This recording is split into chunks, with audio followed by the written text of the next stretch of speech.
Hello, my name is Jesus Leva, and today I'll be talking about the connection between minorities and obesity.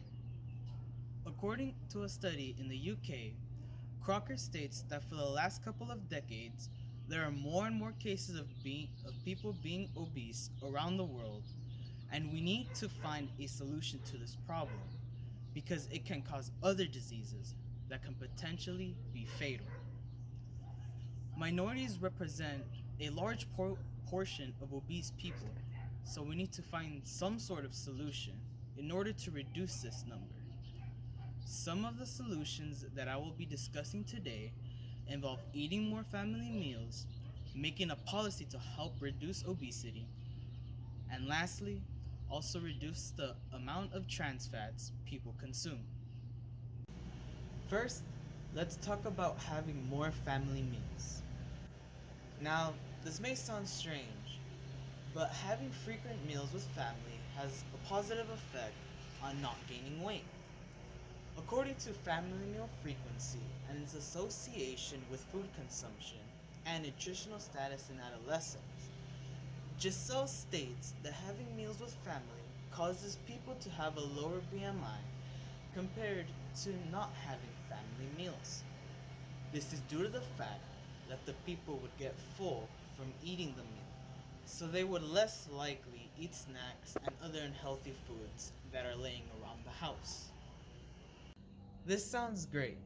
However, the practice of family meals and the parents' involvement in the behavior of their children are also key factors in preventing obesity.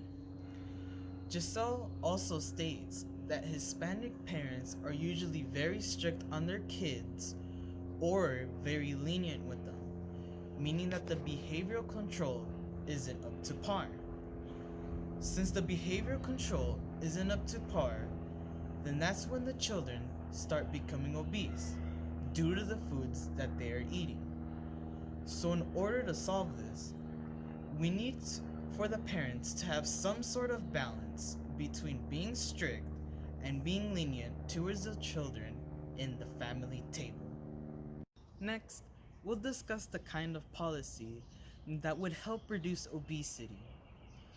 Nowadays, there are advertisements about the special deals that a certain fast food restaurant has provided, persuading the watcher to go buy the big deal that they're offering.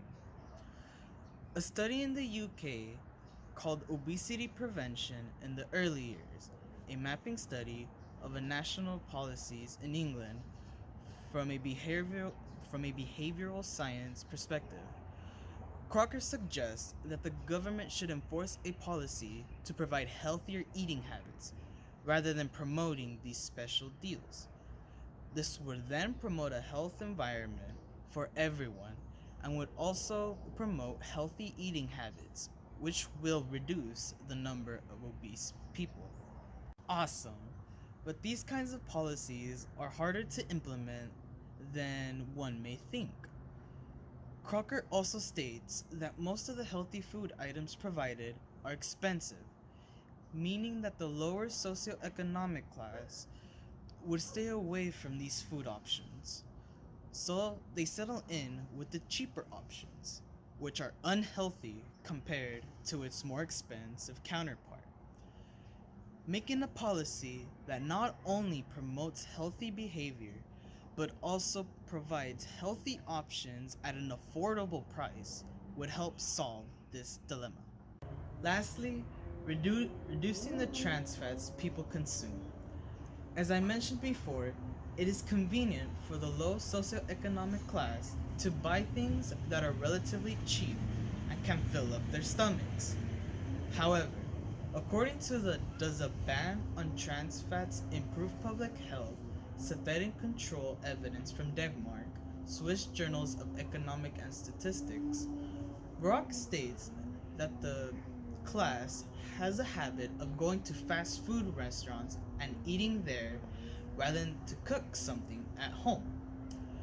This is bad for their health because of the amount of trans fats the food items have. While unhealthy food options like burgers and sodas have been lowering in price, the prices for healthy food options have been increasing. Because of this, it appeals more to the low socioeconomic class to go for the cheaper option.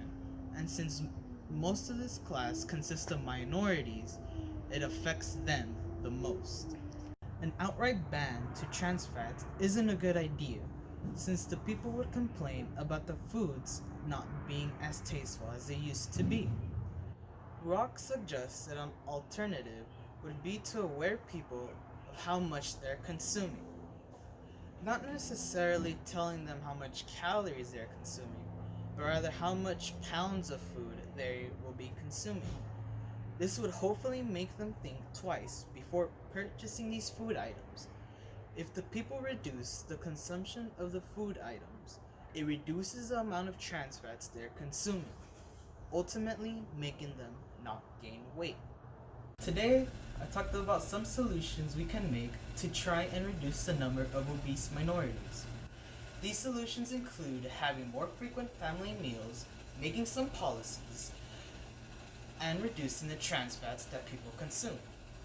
This topic hits me personally because I have brothers who used to be skinny, but now they are overweight due to the amount of snacks that they consume throughout the day. It makes me feel very concerned because I don't want my brothers to get obese. The COVID-19 pandemic isn't helping to try and reduce the amount of food one consumes throughout the day. In the end, just remember to be careful of what you eat and exercise the amount of calories you consume in order to not gain weight and to be able to live a longer, healthier life.